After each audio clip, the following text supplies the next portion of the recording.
les différents types de questions. Alors, pour créer un sondage, on passe par 6 étapes. La détermination de l'objectif, l'échantillonnage, la construction du questionnaire, son administration, le dépouillement et l'analyse des résultats, et enfin la rédaction du rapport.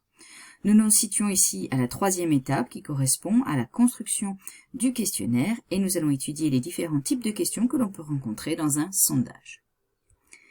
Alors, parmi les types de questions, on distingue 2 catégories. Tout d'abord, les questions fermées. Les questions fermées sont des questions pour lesquelles les réponses sont suggérées. Parmi ces questions fermées, on trouve les questions uniques. C'est lorsque le répondant ne peut choisir qu'une seule réponse parmi toutes celles suggérées. Par exemple, de quelle couleur devrait être un frigo? La personne interrogée ne peut choisir ici qu'une réponse blanc, noir ou rouge. Ce sont aussi les questions à réponse binaire comme oui ou non. Parmi ces questions fermées uniques, on trouve aussi les questions à échelle. C'est lorsque le répondant ne peut choisir qu'une seule réponse, mais sur une échelle de notation. On distingue alors l'échelle de Likert, qui est une échelle discontinue, par exemple satisfait, peu satisfait, pas du tout satisfait, et l'échelle d'Osgood, qui est une échelle continue.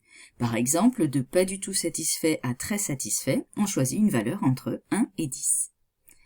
À côté des questions fermées uniques, il y a également des questions fermées multiples. C'est lorsque le répondant peut choisir plusieurs réponses parmi toutes celles suggérées.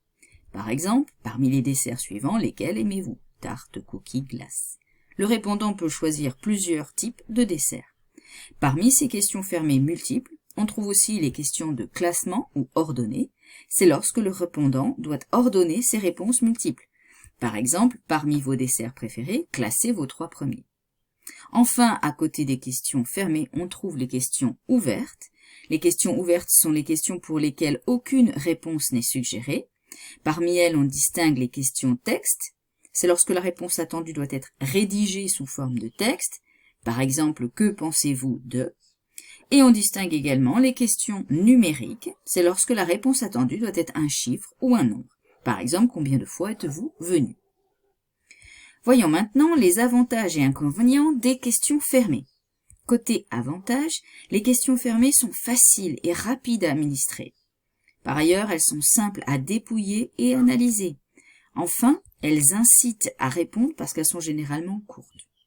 En revanche, côté inconvénient, les informations sont limitées aux choix proposés. De plus, ces questions orientent les réponses des personnes interrogées, ce qui peut entraîner des biais dans l'analyse. Pour les questions ouvertes, côté avantage, ces dernières permettent de recueillir des informations auxquelles on n'avait pas forcément pensé.